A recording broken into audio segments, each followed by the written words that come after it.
Hello everyone, আসসালামু আলাইকুম। কেমন আছেন সবাই? আই হোপ সবাই অনেক বেশি ভালো আছেন, সুস্থ আছেন।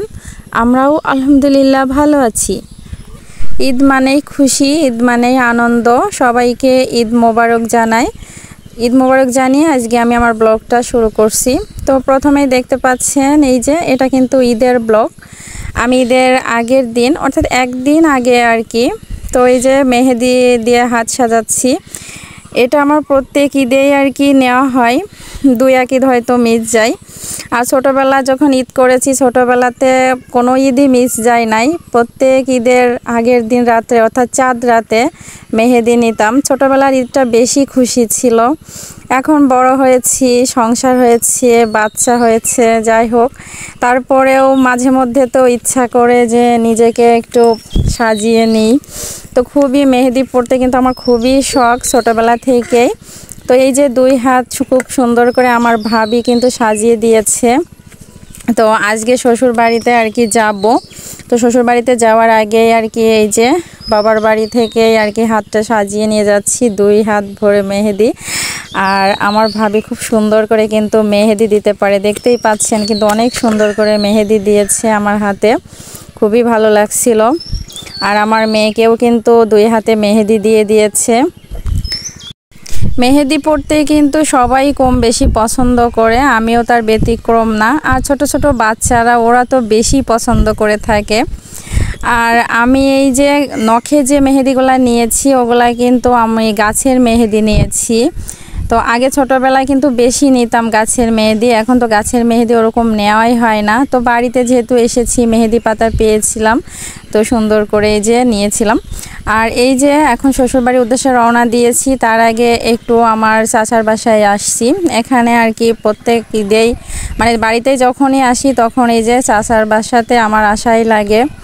যাই হোক আসলাম, এখানে এসে 1-1.5 ঘন্টা আর কি ছিলাম। তারপরে যে আবার রওনা দিয়েছি।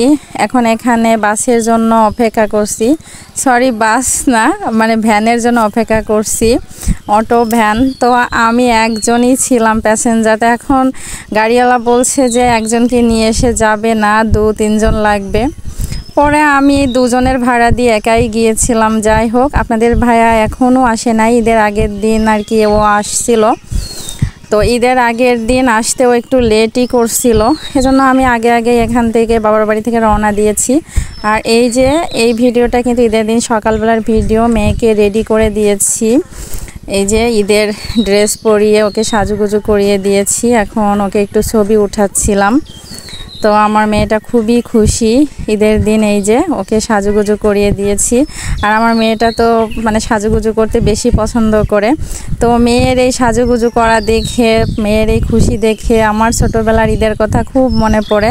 ছোটোবেলায় কিন্তু আমরাও এরকম মানে সাজুগুজু করেছি, তারপরে এরকমভাবে ঘুরে বেড়াইছি। যাই হোক খুবই মজা লাগে। এখন তো খুবই কম ঘোরা হয়, তবে এবার ইচ্ছা করছি যে এবার ঈদে নানির বাড়িতে যাব। তো আজকের ব্লগে কিন্তু আমার নানির বাড়ির ভিডিও থাকবে। আমি বাড়িতে এসে তেমন কোনো ভিডিও করতে পারি নাই, একটু একটু করে ভিডিও করছি। আসলে যে পরিমাণ গরম পড়ছে, প্রচুর গরমে অতিষ্ঠ। আর এই যে আমার রুম এটা, তো আমার রুমে আর কি যেহেতু থাকা হয় না, এসে বছরে কিন্তু 2 বারই আসি, রোজার ঈদ আর কোরবানির ঈদ, এই 2 ঈদে আমাদের বেশি আসা হয়। তো এই যে এসে কিন্তু রুম টুম পরিষ্কার করেছি, তারপর ভালো করে গুছানোও হয় নাই যেহেতু ঈদের আগের দিন আসছি, এই জন্য আর কি। তো এসে এখনও কিন্তু ওর সানার বাবা আসে নাই, পরে আসছিল আর কি। যাই হোক পরে এই যে এটা কিন্তু ঈদের দিন তেমন আর কোনো ভিডিও করতে পারে নাই, ভাবলাম যে ঈদের দিনের ভিডিও করব। আমাদের গরু কোরবানি দেওয়া হয়েছিল, বড় গরুই কেনা হয়েছিল, কিন্তু ভিডিও করতে পারি নাই। আর এই যে আপনাদের ভাইয়ার গাড়ি, সানায়ের বাবার, তো আমার দেবর এই যে গাড়ির উপর বসে আছে, তো আমি একটু ভিডিও করে নিচ্ছি, ওর সাথে আর কি করছিলাম। যাই হোক আর তেমন কোনো রান্নাবান্নার ভিডিও করতে পারি নাই। আর ঈদের দিন প্রচুর ব্যস্ততার মধ্যে আমার দিন গেছে, কারণ কুরবানির ঈদে কিন্তু সবাই ব্যস্ততার মধ্যে দিন যায়, আমারও সারাটা দিন মানে কাজের মধ্যেই দিন গিয়েছে। যাই হোক তেমন কোনো ভিডিও করতে পারি নাই। তো এই যে শ্বশুর বাড়িতে তেমন কোনো ভিডিও নাই। তো এখন চলে আসছিলাম বাবার বাড়িতে ঈদের পরে। বাবার বাড়িতে এসে তারপর আমরা রওনা দিয়েছিলাম, তারপরের দিনই রওনা দিয়েছিলাম আর কি। আমরা কয় ভাই বোন মিলে আর আমার মা মিলে সবাই মিলে আর কি যাচ্ছিলাম নানির বাড়িতে। তো নানির বাড়িতে যেহেতু যাচ্ছি, তো এখানে আমার আপা আর আমার ভাইয়া আর কি মিষ্টি কিনছে। অনেক দিন পর যেহেতু যাওয়া হচ্ছে নানির বাড়িতে, মিষ্টি না নিয়ে গেলে তো হয় না। তো মিষ্টি তারপর ফ্রুটস এগুলা ওরা কিনতে গেছে, আর আমি গাড়ির মধ্যে আমরা বসেছিলাম, আমি আমার ভাবি আমার মা, আমরা 3-4 জন আর কি, আমার আপার মেয়ে। তো আমরা কয়েকজন আর কি গাড়ির মধ্যে বসেছিলাম, আর ওরা দুজন গিয়েছে মিষ্টি তারপর ফ্রুটস কিনতে। তো খুবই এনজয় করছিলাম, কিন্তু অনেক দিন পর আর কি নানির বাড়িতে যাচ্ছি, খুব ভালো লাগছিল। প্রায় 15 বছর পর নানির বাড়িতে যাচ্ছি। আগে ছোটোবেলায় কত গিয়েছি, কিন্তু এখন এই যে বিয়ের পরে আর যাওয়াই হয় না কোথাও, শুধু শ্বশুর বাড়ি বাবার বাড়ি, বাবার বাড়ি শ্বশুর বাড়ি এরকমটাই যাওয়া হয়। এখন এই যে রোড দিয়ে যাচ্ছি, এই রোডটা কিন্তু আগে একদমই কাঁচা ছিল দীর্ঘ বছর ধরে। তো এখন দেখি যে রাস্তা খুব ভালো হয়ে গিয়েছে, খুব ভালো লাগছিল, যে সুন্দর রাস্তা। আর শুধু মাঠ আর মাঠ, একটা বাড়িও খুঁজে পাচ্ছিলাম না। যেহেতু অনেক দিন পর যাচ্ছি, মনে হচ্ছে সব কিছু যেন অপরিচিত লাগছে। কত ছোটোবেলায় কত গিয়েছি নানির বাড়িতে, 1 মাস 1.5 মাস করে করে মায়ের সাথে থাকতাম, খুব এনজয় করেছিলাম, ছোটোবেলার কথা খুব মনে পড়ে। তো এখন এই যে যাচ্ছি সবাই মিলে, খুব আনন্দ লাগছিল কিন্তু। আর ওইখানে গিয়ে বড় মামা তারপরে ছোট মামাদের বাড়ি কিন্তু পাশাপাশি। তো মামা বাড়িতে গিয়ে কিন্তু অন্যরকম একটা আদর সবারই থাকে, কারণ আমার মামা একটু অসুস্থ হয়েছে, মামাকে দেখার উদ্দেশ্যে কিন্তু মূলত যাওয়া, তারপরে অনেক দিন যাই না এই জন্য। তো মামা বাড়িতে গিয়ে সবার অনেক আদর যত্ন পেয়েছি, ভাবিদের মামা মামিদের খুবই আদর যত্ন পেয়েছি। আর এই যে আমরা একটা আর কি অটো গাড়ি ভাড়া করে নিয়েছিলাম, এটা রিজার্ভ করা, আমরা আর কি ঘুরেই চলে আসব, মানে সারাটা দিন থাকবো, আবার বিকালের পরে রওনা দিব। তো সকালের দিকে আমরা রওনা দিয়েছিলাম। আর এই যে অলরেডি চলে আসছি, আসার পরে এখন এই যে আমাদের নাস্তা দিয়েছিল, অনেক রকমের নাস্তা, তো সেগুলা খেয়েছি, খেয়ে দিয়ে এখন আর কি ঘুরে বেড়াচ্ছি, গল্প গুজব করছি মামা মামিদের সাথে, তারপরে মামাতো বোনদের মামাতো ভাইদের সাথে। আর এই যে একটু একটু করে আমি ভিডিও করছিলাম। আর প্রচুর গরম, এত পরিমাণ গরম পড়ছে, মানে কি বলবো, প্রচুর গরমে অতিষ্ঠ। এই গরমে একজনের বাড়িতে গিয়ে তাদেরও যেমন কষ্ট হয়, আর যারা যায় তাদেরও কিন্তু প্রচুর কষ্ট হয়। তো আমাদের কিন্তু খুব কষ্ট হয়েছিল, আবার আনন্দও লাগছিল। অনেক দিন পর নানি বাড়ি আসছি, সেটা কিন্তু একটা ভালো লাগা কাজ করছিল। আবার প্রচুর গরম, মানে সেই পরিমাণ গরম লাগছিল। ভিডিওর এ পর্যায়ে সবার কাছ থেকে একটা লাইক চেয়ে নিচ্ছি, প্লিজ একটা লাইক দিয়ে আমার ভিডিও কন্টিনিউ করবেন।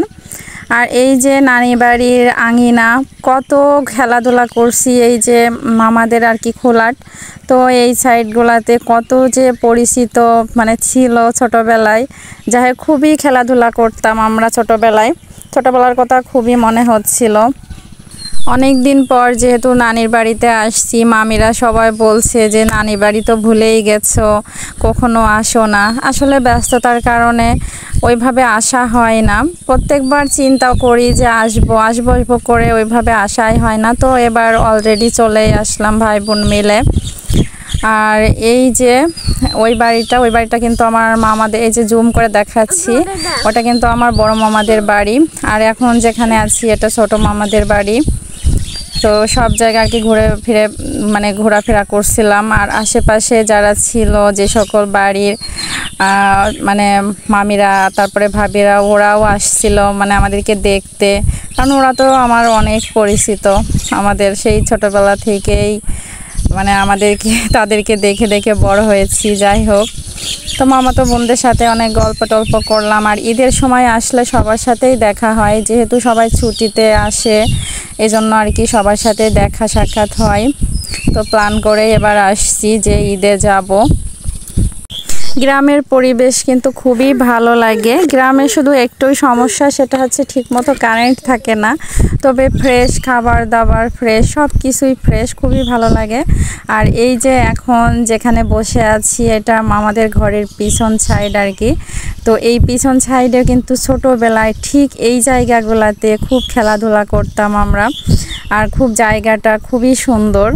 তো এইখানে আমি, আমার ভাবি, আমার মামিদের, আর আমার মামি ছিল, ছোট মামি, তো গল্প করছিলাম। আর প্রচুর বাতাস এখানে লাগছিল আর কি, মানে ঠান্ডা আর কি।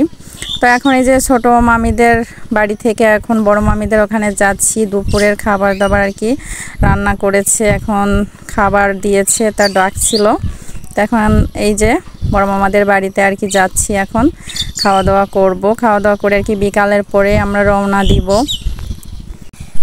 আমার এই যে ভয়েস ওভার করছি, আশেপাশে থেকে কিন্তু অনেক নয়েজ আসছে, পাখির কিচিমিচি, তারপরে মুরগির ডাক, যাই হোক এগুলা কিন্তু আপনারা শুনতে পাবেন। আর চারপাশে এই যে পাখির ডাক, গ্রামে তো পাখির ডাক এগুলা থাকবেই। যাই হোক, আর এই যে বড় মামাদের আর কি নতুন করে আবার বিল্ডিং করছে, এখনও কমপ্লিট করে নাই। আর এই যে আমার মামাতো ভাইয়ের ছেলে আর কি, তো ছেলে হয়েছে, প্রথম সন্তান। তো এরা কিন্তু দক্ষিণ কোরিয়াতে থাকে, ওখানেই ওর জন্ম হয়েছে। তো এখানে গ্রামে আর কি ওর শ্যুট হচ্ছে না, খুবই কষ্ট হচ্ছে গ্রামে আর কি, গরমের আর কি কষ্ট করছে। ওরাও চলে যাবে 14 তারিখে, ওদের ফ্লাইট আছে আর কি। যাই হোক, ভাবিদের সাথেও দেখা সাক্ষাৎ হলো। এখন এই যে আমরা রেডি হয়ে যাচ্ছি, মানে রেডি হচ্ছি, মানে রওনা দিব বাড়ির উদ্দেশ্য। তো সবাই অনেক বেশি ভালো থাকবেন, সুস্থ থাকবেন। পরবর্তী ভিডিও নিয়ে চলে আসবো, ততক্ষণ পর্যন্ত আল্লাহ হাফেজ, আসসালামু আলাইকুম।